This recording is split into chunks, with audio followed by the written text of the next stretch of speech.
Praise the lord. దేవుని నామంలో మీకు అందరికీ శుభములు కలుగును కాగా.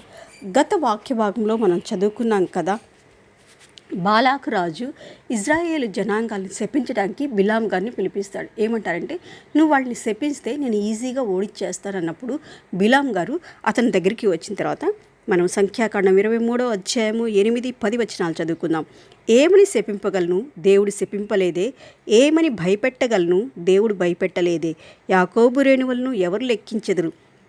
బిలాం గారు వచ్చి చెప్తున్నా అంట, నేను ఏమని శపిస్తాను, దేవుడు నాకు శపించమని చెప్పలేదే. వెళ్ళి ఏమని భయపెడతాను, దేవుడు భయపెట్టమని చెప్పలేదే.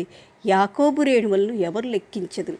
యాకోబు సంతానం దేవుడు ఆశీర్వదించిన సంతానం, ఇసుక రేణువులే ఇజ్రాయెల్ జనాంగం, అభివృద్ధిపరిచిన జనాంగాన్ని నేను ఏమని శపిస్తాను అని అన్నా అంట.